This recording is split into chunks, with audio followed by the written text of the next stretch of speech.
Stop wasting your yarn on projects you'll never finish.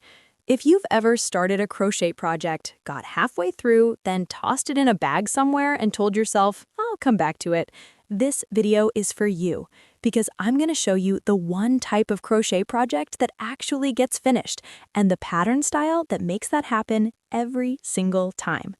And before you click away thinking this is just another basic beginner video, it's not. Whether you've been crocheting for 2 months or 10 years, what I'm sharing today changes how you pick projects forever. So let me tell you something that most crochet content online gets completely wrong. Everyone talks about beautiful finished pieces, the perfect blanket, the stunning cardigan, the cute amigurumi that looks like it came from a boutique shop. They show you the end result and it looks amazing, right? You save the pattern, you buy the yarn, you start crocheting.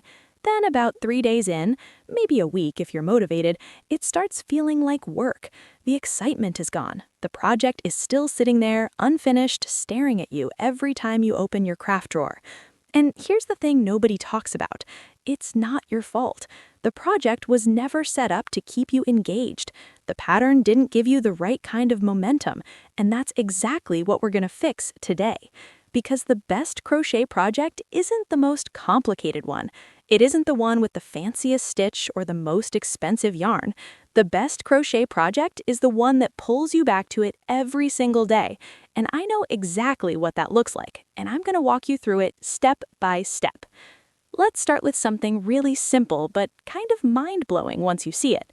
There's a reason why certain crochet projects get finished and others don't, and it comes down to one thing: the loop. Not your slip loop, not your magic ring, I mean the mental loop. The feeling of, I just need to do one more row, or let me just finish this section. That feeling is what separates a finished project from a UFO. That's an unfinished object for anyone new here. The best crochet patterns are built to trigger that feeling over and over again. They're broken into small, visible wins. Every few rows, you can see the progress. The color changes, the shape forms, something shifts, and your brain goes, oh wow, it's actually coming together.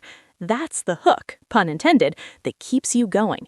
And the crochet project that does this better than almost anything else, the corner-to-corner blanket, also called C2C for short. Now, if you've never heard of corner-to-corner crochet, here's the basic idea. You start with a tiny corner, literally just a few little squares, and you work diagonally across the blanket, adding squares to each row as you go.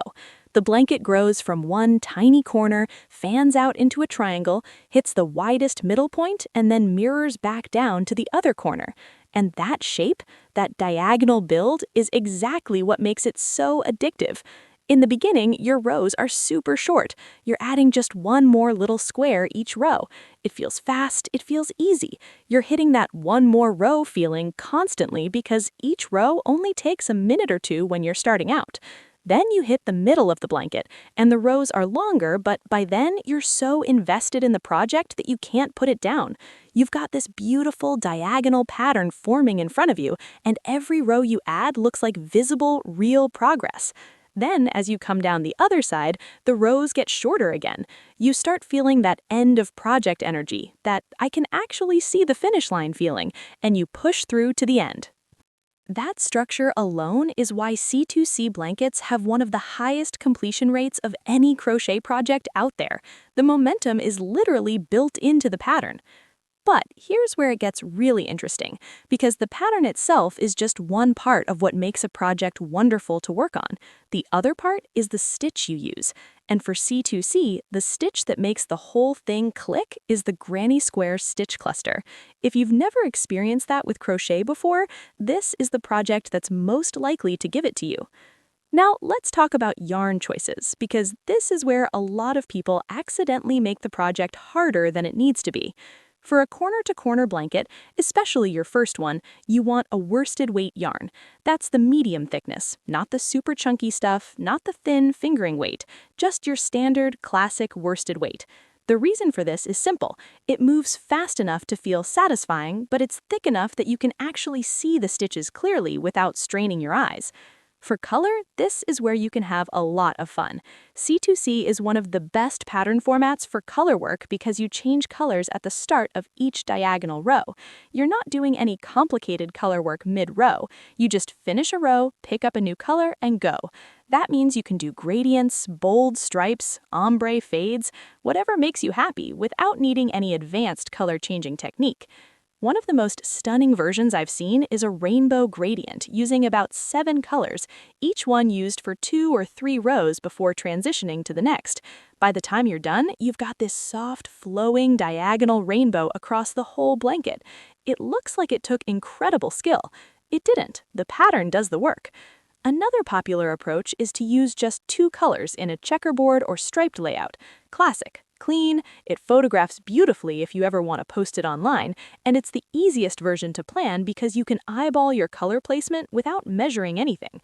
And if you're feeling adventurous, C2C also works incredibly well for pixel art blankets.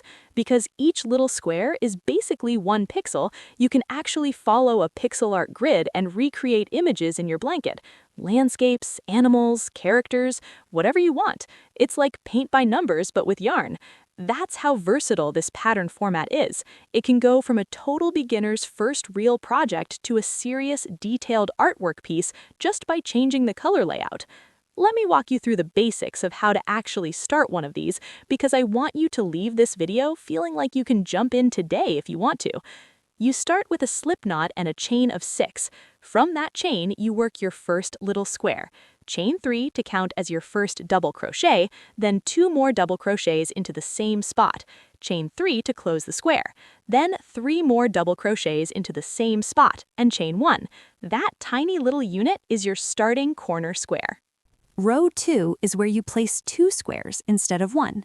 You chain 6 again, work your first square, join it to the previous square with a slip stitch, then work your second square right next to it. Each row after that just adds 1 more square than the row before it. You're building outward from that corner in a diagonal direction, and the pattern repeats in a perfectly consistent rhythm. What makes this pattern so beginner-friendly is that once you make about 4 or 5 rows, you've already memorized the whole thing. There's nothing to read anymore. Your hands just know what to do, and you're free to watch something on TV or listen to a podcast while you work. That freedom, being able to crochet without staring at a pattern, is honestly one of the best parts of this project. It becomes genuinely relaxing rather than a task that demands your full attention.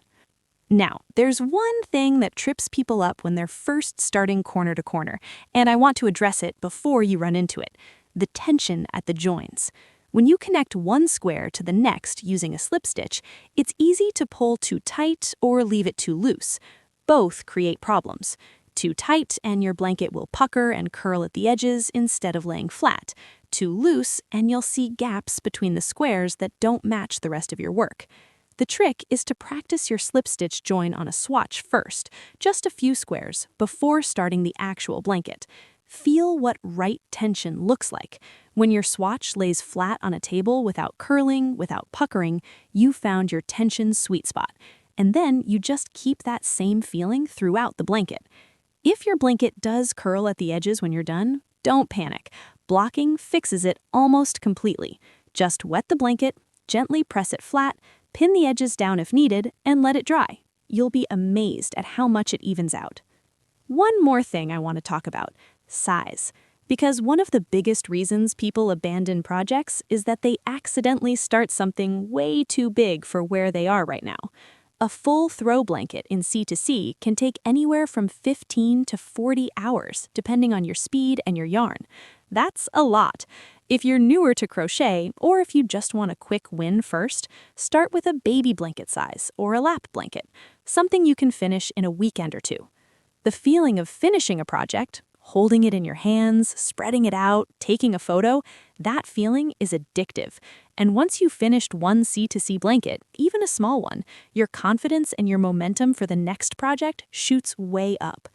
Don't skip that small win just because you want to jump straight to a king-size bed blanket. Build up to it. Start with something completable. Let yourself feel that finish line feeling at least once before you go bigger. The wonderful thing about crochet in general, and C2C in particular, is that it's one of the rare crafts where the skill you need and the joy you get are both accessible from the very start.